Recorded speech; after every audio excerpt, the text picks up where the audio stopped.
Lockheed Martin is getting offered a multi-year block buy for its F-35 aircraft in exchange for not objecting to its rival Boeing getting new orders from the Navy for the F-A-18 fighter, according to a report. It is common knowledge within the defense industry that Lockheed Martin employees are not to complain about the Navy's plans to purchase another batch of Boeing F-A-18 Super Hornets because of a deal worked out by the president to push for a multi-year block buy of Lockheed Martin F-35s. Dan Grazier, a defense industry expert at the Washington Watchdog Group Project on Government Oversight, wrote in a blog post Monday. A Lockheed spokesman called the report 100% false. Boeing and the Pentagon declined comment for this story. Analysts have previously said a multi-year block buy could help Lockheed change the economics on the aircraft and help improve margins and lower costs. It also would give the company more leverage with its partner companies and supply base by providing a steady flow of work over several years. Yet Grazier said the F-35 Joint Strike Fighter program legally does not qualify for a block buy. That's the big problem with this. The analyst said he hasn't seen any figures on a block buy price for the F-35. If this F-35 block buy goes through, the United States taxpayers will be committed to buying about 33% of the planned buy of F-35s, said Grazier. We're talking nearly 800 aircraft. To date, more than 200 F-35s are in operation by the U.S. Armed Forces and 7 partner nations. Earlier this year, Lockheed estimated that more than 3,000 of the aircraft would be purchased, with about 600 jets going to international allies. Until now, the government has purchased F-35 stealth aircraft under a series of so-called low-rate initial production agreements. They're moving beyond low-rate initial production, but they're just not saying that they're doing it, Grazier said. That's kind of the fuzzy gray area of legality that's going on here. The F-35A variant, a conventional takeoff and landing plane, is expected to represent the majority of the aircraft produced. There's also the F-35B variant for the Marines capable of short takeoffs and vertical landings, while the F-35C for the Navy is a carrier variant. Last month, Lockheed and the Department of Defense agreed on a deal involving the 10th batch of F-35 aircraft, resulting in a savings of $728 million, a nearly 8% reduction in the price on the F-35C variant of the Joint Strike Fighter.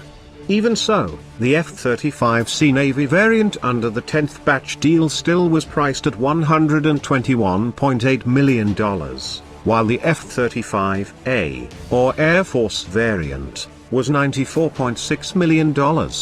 Grazier said his source within the defense industry indicated that there's been a tonal change due to a much larger deal worked out by President Donald Trump with Lockheed Martin and Boeing. The F-35 Joint Strike Program, the largest weapons acquisition program in Pentagon history, is expected to cost more than $1 trillion over its life cycle of an estimated 50-plus years. While Lockheed is the prime contractor on the F-35, one of the major partner companies is Northrop Grumman. In all, more than 1,300 supplier companies are involved in the F-35 program.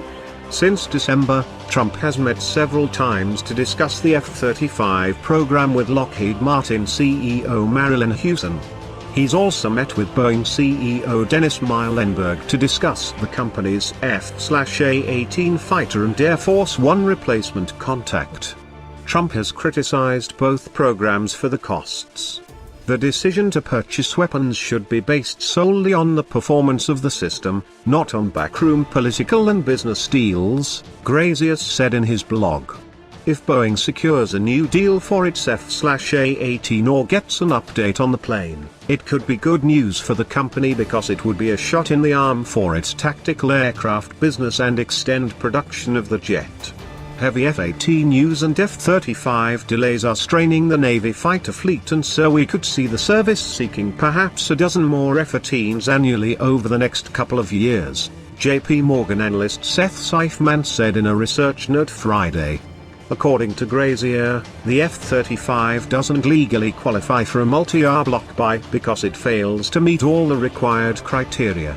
Specifically, one area it falls short in is a stable design requirement, the analyst said. The F-35 has not completed the development phase yet, so the design is inherently unstable, Grazier told CNBC in an interview. As an example, he said the F-35C engineers are having to redesign the nose gear due to a vertical oscillation problem during carrier launches. It bounces a whole lot and gives the pilots whiplash.